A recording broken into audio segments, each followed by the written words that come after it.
दिल जब सिकुड़ता है तो खून पूरी बॉडी में चला जाता है। इसकी कॉन्ट्रैक्शन और रिलैक्सेशन से एक प्रोसेस होता है जिसको ब्लड सर्कुलेटरी सिस्टम भी कहा जाता है और इसे कार्डियोवैस्कुलर सिस्टम भी कहा जाता है। कार्डियो मीन्स हार्ट और वैस्कुलर मीन्स जो है वो वेन्स होती हैं, पल्मोनरीज एंड आर्टरीज होती हैं जहाँ जिनके जरिए से ब्लड फ्लो कर रहा होता है। आए इस अनोखे सिस्टम को वन बाय वन देखते हैं। जब पूरे जिस्म से खून चक्कर लगाने के बाद वापस दिल की तरफ आता है तो उसे डीऑक्सीजनेटेड ब्लड कहते हैं, क्योंकि उसके अंदर ऑक्सीजन जो है उस वक्त मौजूद नहीं होती। तो वो आता है दिल के एक चैम्बर के अंदर जिसे राइट एट्रियम कहते हैं। राइट एट्रियम में आने के बाद वही खून जो है वो राइट वेंट्रिकल दिल के दूसरे खाने में चला जाता है और इन दो खानों के दरमियान, दो चैम्बर्स के दरमियान एक वेल्व लगा होता है जिसे ट्राइकस्पिड वेल्व कहते हैं। इस वेल्व का ये काम होता है कि जब राइट एट्रियम से ब्लड राइट वेंट्रिकल में आता है तो उसको वापस नहीं जाने देता। दिल जब सिकुड़ता है तो ऊपर वाले खाने राइट एट्रियम से जो ब्लड है वो राइट वेंट्रिकल में नीचे वाले खाने में आ जाता है और जब ये नीचे वाला चैम्बर सिकुड़ता है तो फिर ब्लड जो है वो पल्मोनरी वेल्व्स के जरिए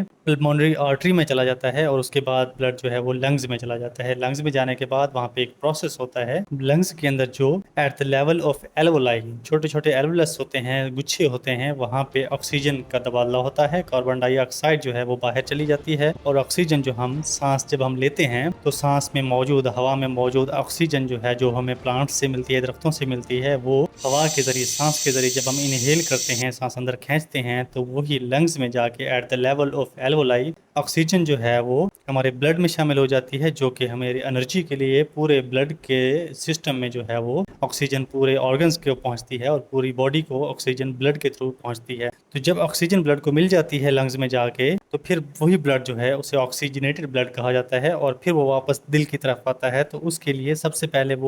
पहले वो दिल के एक लेफ्ट चैम्बर में आता है, ऊपर वाले में, जिसे लेफ्ट एट्रियम कहा जाता है। उसके बाद वो नीचे लेफ्ट वेंट्रिकल में आता है दिल के एक और चैम्बर के अंदर। इन दो चैम्बर्स के दरमियान भी एक वेल्व होता है जिसे बाइकैस्पिड वेल्व कहते हैं। इसका भी वही काम होता है कि जो ब्लड वहां से लेफ्ट एट्रियम से आया था और लेफ्ट वेंट्रिकल में चला गया था उसको वापस लेफ्ट, ताकि वो जब सिकुड़े, कॉन्ट्रैक्ट करे, तो वापस लेफ्ट एट्रियम में ब्लड ना चला जाए। यानी कि लंग्स से आने वाला ऑक्सीजनेटेड ब्लड सबसे पहले दिल के ऊपर वाले चैम्बर लेफ्ट एट्रियम में आएगा, उसके दरमियान एक वेल्व होगा जिसे बाइकैस्पिड वेल्व कहते हैं। उसके बाद ब्लड जो है उस वेल्व से होते हुए लेफ्ट वेंट्रिकल में आएगा जो उसके नीचे चैम्बर होता है और फिर उसके बाद एक और वेल्व होता है जिसको एओर्टिक वेल्व कहते हैं। उस वेल्व से ब्लड पास होने के बाद एओर्टा में और फिर से वही ऑक्सीजनेटेड ब्लड जिसमें ऑक्सीजन शामिल हो जाएगी वो पूरी बॉडी में चला जाएगा। यानी कि लंग्स में जब ब्लड को ऑक्सीजन मिलती है, जब हम सांस अंदर इनहेल करते हैं, सांस को अंदर खींचते हैं, इनहेलेशन के प्रोसेस के दौरान जो उसको ऑक्सीजन मिली थी वो दिल के लेफ्ट एट्रियम और फिर लेफ्ट वेंट्रिकल से होते हुए एओर्टा के जरिए फिर वो पूरी बॉडी में ऑक्सीजनेटेड ब्लड चला जाएगा। उस ऑक्सीजनेटेड ब्लड के अंदर ऑक्सीजन के साथ साथ हमारी जो कुछ हार्मोन्स की सिक्रीशंस और मिनरल्स और न्यूट्रिएंट्स और एंजाइम्स भी शामिल होते हैं जो कि अपनी एक्शन साइट्स तक, यानी कि जिन जिन ऑर्गन्स को जो चीज़ चाहिए होती है वहां तक वो उसको ब्लड के जरिए मिलती है। और पूरी बॉडी में जो एनर्जी मुहैया करने के लिए ब्लड को ऑक्सीजन भी चाहिए होती है, तो वही ब्लड, ऑक्सीजनेटेड ब्लड जो है पूरी बॉडी में सर्कुलेट करने के बाद जब उसकी ऑक्सीजन हर जगह को पहुंच चुकी होती है, उसके अंदर से ऑक्सीजन खत्म हो चुकी होती है और फिर देन वो लेफ्ट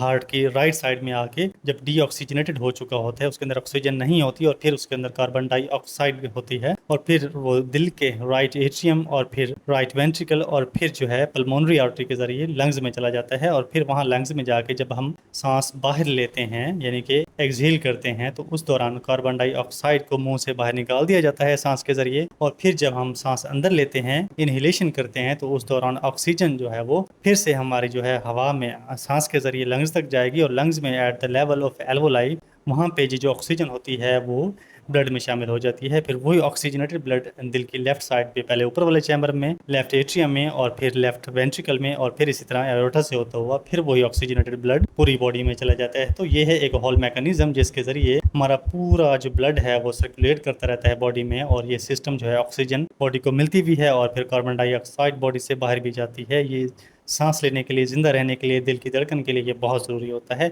इस तरह की इन्फॉर्मेटिव वीडियोस के लिए चैनल को सब्सक्राइब कर लें और वीडियो को लाइक शेयर ज़रूर करें और दोस्तों के साथ जितना हो सके, स्टूडेंट्स के साथ और अपने दोस्तों के साथ इसको शेयर करें। Thank you so much.